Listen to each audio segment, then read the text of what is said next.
حضرت ابو کبشہ الانماری رضی اللہ تعالی عنہ روایت کرتے ہیں کہ حضور نبی رحمت صلی اللہ علیہ وآلہ وسلم نے ارشاد فرمایا، ثلاث اقسم علیہن، تین چیزیں ایسی ہیں کہ جن پر میں محمد ہو کے قسم کھاتا ہوں، میں قسمیہ طور پہ ان تین چیزوں کو بیان کرتا ہوں۔ وہ تین چیزیں کون سی ہیں؟ پہلی چیز، ما نقص مال عبد من صدقہ۔ حضور علیہ السلام فرماتے ہیں پہلی چیز تو یہ ہے جس کو میں قسم کھا کے کہتا ہوں کہ صدقے سے مال گھٹتا نہیں ہے۔ یعنی پہلی بات میں تمہیں یہ بتاتا ہوں کہ صدقے سے مال گھٹتا نہیں ہے۔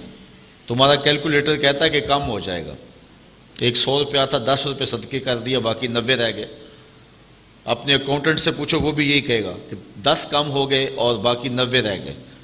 لیکن اللہ کے محبوب فرماتے ہیں میں قسم فرما کے کہتا ہوں کہ صدقے سے مال گھٹتا نہیں ہے۔ یہ تجربہ کر کے دیکھ لیں۔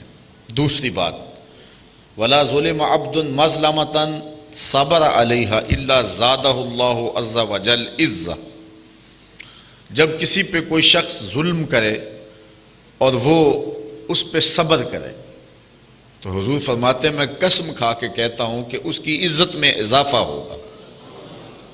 اگر اس نے صبر کر لیا، لوگ کہیں گے لو یہ تو دب گیا، اور اپنی ناک بچانے کے لیے پھر چل پڑا اور لڑائی کا بازار گرم ہو گیا، اور سال ہا سال مقدمہ بازی رہی، جنگ و جدل رہا، دونوں طرف سے جو ہے عجیب الجھاؤ رہا، تو اپنی ناک بچانے کے لیے، آبرو کے لیے ایسا کیا نہیں، اس نے صبر کیا، ٹھیک ہے اس نے جو کیا اس نے کر لیا۔ حضور فرماتے ہیں میں قسم کر کے کہتا ہوں کہ اس کی عزت میں کمی نہیں ہوگی، اس صبر کرنے کی برکت سے اللہ تعالیٰ اس کی عزت میں اضافہ فرمائے گا۔ تیسری بات، حضور علیہ السلام نے ارشاد فرمایا، وَلَا فَتَحَ عَبْدٌ بَابَ مَسْأَلَةٍ إِلَّا فَتَحَ اللَّهُ عَلَيْهِ بَابَ فَقْرٍ۔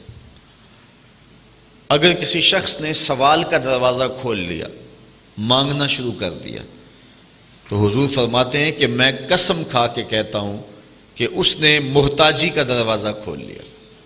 یعنی ساری زندگی اس کا فقر ختم۔ آپ دیکھتے ہیں جو مانگنا شروع کر دیتے ہیں ساری زندگی پھر مانگتے ہی رہتے ہیں، ان کی ضروریات پوری نہیں ہوتی۔ حالانکہ جو مانگنے والے ہیں بعض کا اتنا مانگ لیتے ہیں کہ عام مزدور اور عام شخص بھی اتنی کمائی نہیں کرتا، وہ جو ہے مانگ مانگ کے اکٹھا کر لیتے ہیں، لیکن ان کی محتاجی ختم نہیں ہوتی۔ یہ اللہ کے محبوب نے قسم فرما کے کہا ہے۔ تو یہ تین چیزیں یاد رکھ لیں، صدقے سے مال کم نہیں ہوتا، معاف کر دینے سے عزت میں فرق نہیں پڑتا بلکہ عزت اللہ زیادہ کر دیتا ہے، اور تیسری بات کہ جب کوئی شخص سوال کا دروازہ کھول دیتا ہے تو پھر اس کی پوری نہیں پڑتی، اس کی محتاجی ختم نہیں ہوتی۔ حضرت ابو کبشہ الانماری کہتے ہیں میں نے حضور سے سنا اور حضور نے اللہ کی قسم فرما کے یہ تین باتیں بیان فرمائیں۔ حضرت ابو ہریرہ رضی اللہ تعالی عنہ، وہ تو آپ جانتے ہیں کہ یہ ہر ویلے حضور کے پاس ہی رہتے تھے رضی اللہ تعالی عنہ، تو انہوں نے حضور علیہ السلام سے یہ روایت کی ہے، حضور نے ارشاد فرمایا، ثلاث دعوات یستجاب لہن لا شک فیہن۔ تین دعائیں ایسی ہیں جو کسی صورت میں رد ہی نہیں ہوتی اور اس میں کوئی شک بھی نہیں ہے، ہر صورت میں قبول ہوتی ہیں۔ پہلی جو ہے دعوت المظلوم، جو مظلوم کی دعا ہے وہ رد نہیں ہوتی، اس لیے کہا مظلوم کی دعا سے بچو، کیونکہ مظلوم کی دعا اور اللہ کے درمیان کوئی پردہ نہیں ہوتا ہے۔ ودعوت المسافر، اور مسافر کی دعا جو واپس پہنچنے سے قبل کرے۔ ودعوت الوالد لوالدہ، اور والد کی دعا اپنی اولاد کے لیے، اپنے بیٹے کے لیے۔ یہ تین دعائیں ایسی ہیں جو رد نہیں ہوتی، اللہ اپنے کرم سے انہیں قبول فرماتا ہے۔ حضرت علی المرتضیٰ رضی اللہ تعالی عنہ روایت فرماتے ہیں، ثلاث لیس لأحد من الناس فیہن رخصہ۔ تین چیزیں ایسی ہیں جن سے کسی کو بھی چھٹی نہیں ہے۔ تین چیزیں ایسی ہیں جن سے کسی شخص کو بھی چھٹی نہیں ہے، رخصت نہیں ہے کہ چلو اسے معاف کر دیں، اسے معاف کر دیں۔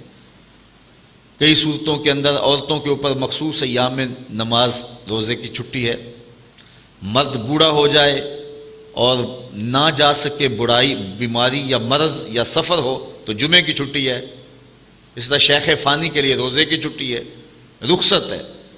لیکن فرمایا کہ تین چیزیں ایسی ہیں کہ ان میں رخصت نہیں ہے، چھٹی نہیں ہے۔ پہلی، بر الوالدین مسلمن کانا او کافرن، والدین کے ساتھ اس نے سلوک کرنا، چاہے مومن ہو چاہے کافر ہو۔ والدین کافر بھی ہوں تو ان کے ساتھ بھی اس نے سلوک کیا جائے گا۔ یہ وہ عمل ہے جس میں چھٹی اور رخصت نہیں ہے۔ بندہ کہے کہ میرا والد، میری والدہ وہ کافرہ ہیں یا کافر ہیں، جس طرح کہ حضور سے صحابہ نے پوچھا۔ آج کل تو ہمارے ہاں یہ مسئلہ نہیں ہے، لیکن ادھر یہ مسائل بہت سارے تھے، بالخصوص اس زمانے میں۔ تو کہا کہ ان کے ساتھ ہر صورت کے اندر بر یعنی نیکی کرنی ہے۔ دوسرا، والوفاء بالعہد لمسلم کان او کافرا، دوسرا عہد کا پورا کرنا، وہ چاہے مسلمان سے کیا ہو چاہے کافر سے کیا ہو، وہ عہد نہیں توڑ سکتے ہیں، جو بھی صورتحال ہو، وہ کافر بھی ہو، عہد کی پاسداری کرنی ہے۔ تیسری بات، وَأَدَاءُ الْأَمَانَةِ إِلَى مُسْلِمٍ كَانَ أَوْ كَافِرًا، امانت کا ادا کرنا۔ اگر تمہارے پاس کسی نے امانت رکھی ہے تو اس کو ادا کرنا ہے، چاہے وہ مومن ہو اور چاہے وہ، اور آپ جانتے نہیں ہیں کہ لوگ حضور کے مکان کا محاصرہ کیے ہوئے ہیں اور آقا کریم علیہ السلام ان کے محاصرے سے نکل گئے، لیکن حضرت مولا کائنات سیدنا علی المرتضیٰ رضی اللہ تعالی عنہ کو اپنے بستر پہ لٹایا اور کہا صبح اٹھ کے ان کی امانتیں دے کے آنا، وہ خون کے پیاسے ہیں، لیکن حضور کو خیال ہے کہ ان کی امانتیں ضائع نہ ہوں۔ اچھا، کسی نے حضرت علی المرتضیٰ سے پوچھا کہ تمہیں پھر نیند آ گئی تھی؟ حضور کے گمان میں وہ تمہیں بھی تو نقصان پہنچا سکتے تھے، انہیں تو نہیں پتا کہ پردے میں کون لیٹا ہوا ہے، تو وہ تمہیں بھی تو نقصان پہنچا سکتے تھے، تو تم سو گئے تھے، حضور نے تمہیں کہا کہ امانتیں دے کے آنا، تو رات پھر بڑی مشکل گزری ہوگی۔ حضرت مولا کائنات فرمانے لگے ڈٹ کے سویا تھا۔ کہا نیند کیسے آئی تھی؟ کہا حضور نے کہا تھا اے علی سو جاؤ، صبح اٹھنا، لوگوں کی امانتیں دینا اور تم بھی مدینے آ جانا۔ مجھے یقین تھا کہ میں اٹھوں گا بھی، امانتیں بھی واپس کروں گا اور خیریت سے مدینے بھی پہنچوں گا۔ مجھے حضور کے فرمان پہ اتنا یقین تھا۔ اللہ اکبر۔ تو حضور علیہ الصلوۃ والسلام نے فرمایا کہ یہ تین چیزیں ہیں کہ جن کی رخصت نہیں ہے۔ حضرت انس رضی اللہ تعالیٰ عنہ سے ایک روایت ہے کہ حضور نے ارشاد فرمایا ثلاث منجیات، تین چیزیں ہیں جو نجات دینے والے ہیں، جو شخص ان تین چیزوں کو اپنائے گا وہ نجات پائے گا۔ پہلی چیز خشیت اللہ تعالیٰ فی السر والعلانیہ، اللہ سے ڈرنا، چاہے وہ تم لوگوں کے سامنے ہو چاہے تم پوشیدہ بیٹھے ہوئے ہو، سر و اعلان میں، مخفی اور ظاہر، ہر صورت میں اللہ کا ڈر۔ والعدل فی الرضاء والغضب، اور غصے میں اور خوشی کے موقع پہ عدل و انصاف کرنا، کسی موقع پہ بھی عدل کا دامن نہ چھوڑنا۔ کسی شخص پہ غصہ ہے اور آپ جو ہیں وہ پرے پنچایت کے اندر 5 بنا دیے گئے ہیں، تو آپ اس کے خلاف فیصلہ دیتے ہیں، تو یہ غضب کی وجہ سے آپ نے عدل کو چھوڑا۔ اور کوئی شخص آپ کا بہت زیادہ محبت کرنے والا ہے اور آپ نے اس کی محبت کی وجہ سے اس کے حق میں فیصلہ دے دیا، تو یہ بھی جو ہے وہ زیادتی ہے۔ خوشی ہو غم ہو، کسی پہ غصہ ہو کسی پہ خوشی ہو، ہر صورت کے اندر عدل کے دامن کو نہ چھوڑنا۔ اور حضور علیہ السلام نے اس بات کو اس انداز کے ساتھ اپنے دین میں جاری کیا۔ ایک قبیلے کی خاتون جس کا نام فاطمہ تھا، اس نے چوری کر لی۔ لوگوں نے کہا نیا نیا اسلام لایا یہ قبیلہ، تو اگر اس خاتون کے ہاتھ کاٹ دیے گئے تو کہیں یہ اسلام سے منحرف ہی نہ ہو جائیں۔ تو حضور کی خدمت کے اندر حضرت زید بن حارثہ رضی اللہ تعالی عنہ کے ذریعے سے انہوں نے عرض کی کہ حضور ذرا ان کے لیے تھوڑی سی نرمی کر لی جائے، رخصت دے دی جائے۔ اور صحابہ جو کچھ کہہ رہے تھے ایک اچھے جذبے سے کہہ رہے تھے۔ آقا کریم علیہ السلام نے فرمایا بلال لوگوں کو منادی کر دو اور ممبر بچھا دو۔ ممبر بچھ گیا، منادی کر دی گئی، لوگ جمع ہو گئے۔ فرمایا تم سے پہلے لوگ اسی لیے ہلاک ہوئے کہ جب ان میں سے کوئی اہم شخص گناہ کرتا تو اس سے نرمی کر لی جاتی اس پر، اور جب کوئی غریب آدمی کوئی گناہ کرتا تو اس پر سزا نافذ کر دی جاتی۔ فرمایا میری شریعت میں ایسا نہیں ہوگا، بلکہ حضور نے ایک تاریخی جملہ ارشاد فرمایا لو سرقت فاطمہ بنت محمد لقطع محمد یدہا، کہا یہ تو فاطمہ قبیلہ اسود کی بیٹی ہے، اگر میری بیٹی فاطمہ بھی چوری کرتی میں اس کا بھی ہاتھ کاٹتا۔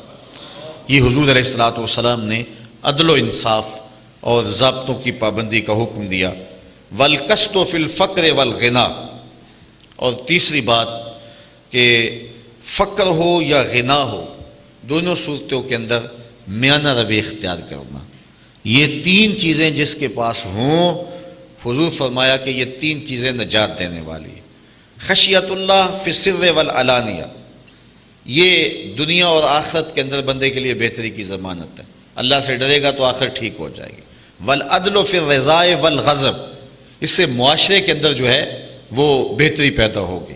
والقصد فی الفقر والغنا، اور اس کے اندر انسان کی اپنی نجی اور خان کی زندگی کے اندر جو ہے وہ جمال پیدا ہوگا، مشکل میں نہیں پڑے گا، ہر حالت کے اندر جو ہے وہ میانہ روی کو جو ہے وہ برقرار رکھے۔ تو ان تین فرامین کے اندر جو ہے وہ ہماری آخرت، ہماری معاشرت اور ہماری نجی زندگی، ان تینوں کے لیے روشنی موجود ہے، اور آخرت کی بہتری تو ساتھ ساتھ ہے ہی۔ حضرت انس رضی اللہ تعالی عنہ سے ہی یہ روایت ہے، حضور نے ارشاد فرمایا ثلاث من کن فیہ فہو منافق وان صام وصلی وحج واعتمر، حضور نے فرمایا جس میں تین چیزیں ہیں وہ پکا منافق ہے، اگرچہ نماز پڑھے، روزہ رکھے، حج کرے اور عمرے کو جائے، جو مرضی کرے، لیکن وہ منافق ہے۔ یہاں منافق اعتقادی مراد نہیں ہے، عملی نفاق مراد ہے۔ وقال انی مسلم، اور ساتھ یہ کہے بھی کہ میں تو مسلمان ہوں، میں تو حضور کا غلام ہوں، یہ کہتا بھی رہے اور نماز بھی پڑھے، روزہ بھی رکھے، حج بھی نہ چھوڑے، ہر سال عمرہ بھی کرے، لیکن فرمایا کہ تین اگر اس کے اندر چیزیں ہیں تو وہ منافق ہیں۔ پہلی چیز اذا حدث کذب، جب بولے تو جھوٹ بولے۔ حضور نے فرمایا صلی اللہ علیہ وسلم نے، جب کوئی شخص جھوٹ بولتا ہے تو اس کے منہ سے بدبو نکلتی ہے، اور اس کی وجہ سے رحمت کے فرشتے ایک ایک میل دور چلے جاتے ہیں۔ اللہ اکبر۔ وَإِذَا وَعَدَ أَخْلَفَ، اور دوسری بات جب وہ وعدہ کرے تو وعدہ توڑ دے، وعدہ خلاف کرے۔ وَإِذَا اؤْتُمِنَ خَانَ، اور تیسری بات جب اس کے پاس امانت رکھی جائے تو اس میں خیانت کرے، امانت میں خیانت کرے، وعدہ خلافی کرے اور بولے تو جھوٹ بولے۔ جس شخص میں یہ تین بری خصلتیں پائی جائیں، وہ روزہ رکھتا ہے، نماز پڑھتا ہے، حج کرتا ہے، عمرہ کرتا ہے، اور بار بار اپنے مسلمان ہونے کا اعلان کرتا ہے، تو حضور نے فرمایا کہ وہ شخص منافق ہے۔